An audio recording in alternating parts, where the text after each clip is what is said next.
All right, let's get right into it. If you're prepping for an exam, you know exactly what I'm talking about, that general awareness section. It can feel like this huge, messy pile of random facts, right? Well, today, we're going to tackle that. We're turning that mountain into a quick, manageable tour. Think of it as a rapid-fire revision session, where we'll connect the dots and make sure these key facts actually stick in your head. Ready? Let's go. So, have you ever had that moment? You look at the general awareness syllabus and your brain just beep, short circuits. It's totally normal, trust me. You've got everything from biology to global politics all jumbled together. But here's the secret sauce. It's not about just cramming isolated facts. Nope. The trick is to group them into themes. When you do that, suddenly you start to see the bigger picture. And that's exactly what we're going to do right now. So, here's our game plan. We've set up a quick 4-stop knowledge tour.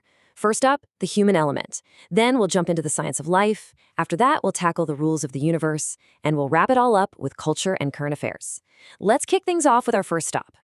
Okay, stop number 1. The human element. We're talking all about society, health, and geography here. Basically, it's all about us. How do we measure how well we're doing as a society? What really defines our well-being and the places we live? Let's dive into some key questions. So let's start with a big one, a really fundamental idea.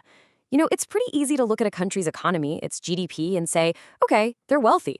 But how do you measure how people are actually doing? How do you measure their well-being?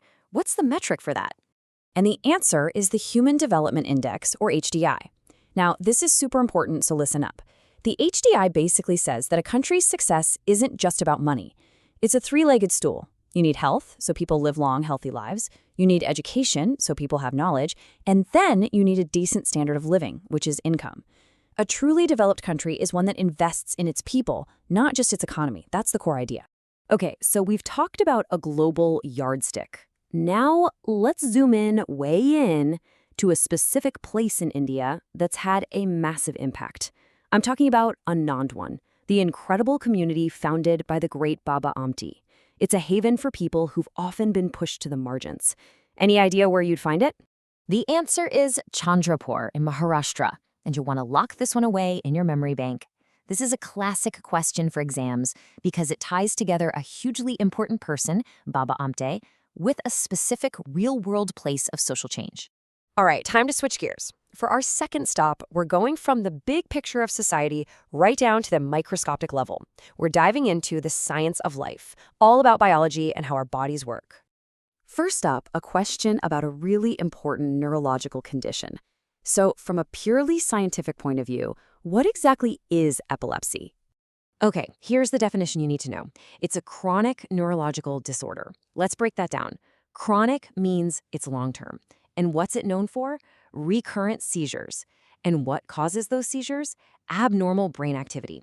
Those are the key words: chronic, recurrent seizures, abnormal brain activity. That's what gets you the marks. Right. Here's a question that pops up all the time in biology. We all know we need our vitamins, right? But if you're not getting enough of one specific vitamin, you could get a nasty disease called scurvy. Which vitamin is the culprit? The one you're looking for is vitamin C. And for bonus points, you should definitely know its scientific name, ascorbic acid. Remember both. This is a super common question because it's a direct link. One specific nutrient deficiency leads to one specific disease. Easy to test, easy to remember. Okay, let's get a little deeper into your immune system. We're talking about immunoglobulins. Just think of them as your body's special forces, each with a different job. So, fact number 1.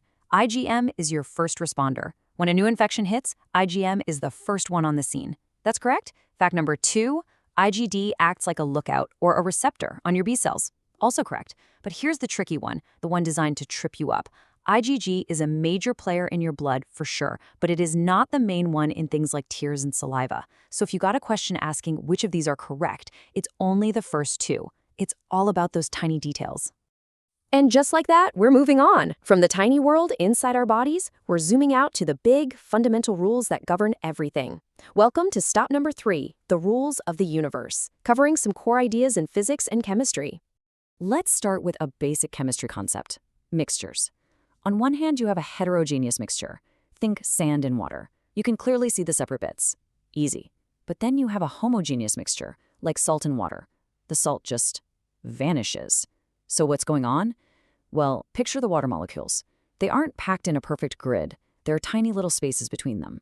And the salt ions? They're the perfect size to slip into those gaps and just hang out, spread evenly all over the place. That's why it looks like one uniform liquid. Okay, time to put some physics to work. Here's a classic problem that you'll definitely see in one form or another. You've got a bullet with a known mass. It leaves a rifle barrel in a tiny fraction of a second at a super high speed. The question is, what was the force that pushed it? Let's break down how to solve this. Let's walk through the step-by-step.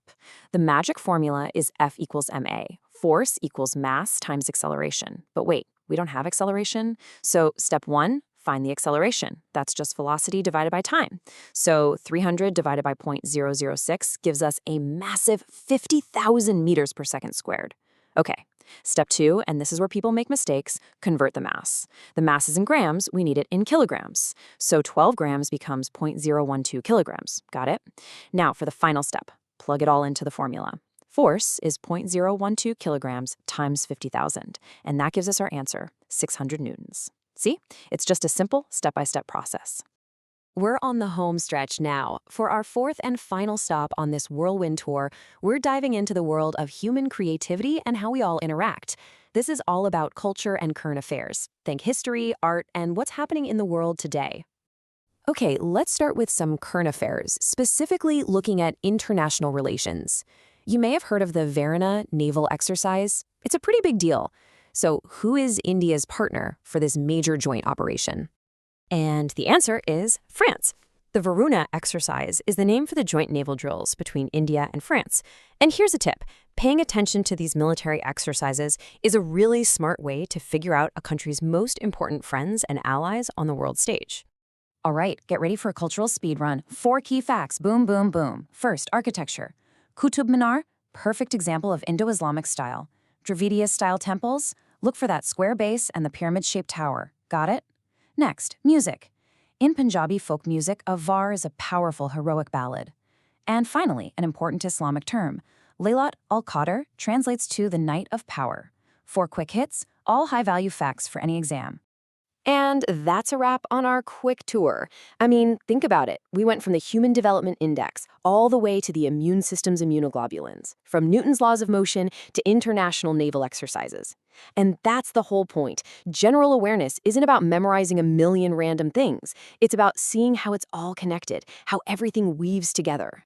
We really did cover a ton of ground pretty quickly, didn't we? So I want to leave you with one final question to think about for yourself. After touching on everything from society and biology to physics and culture, which one of these areas genuinely sparks your curiosity?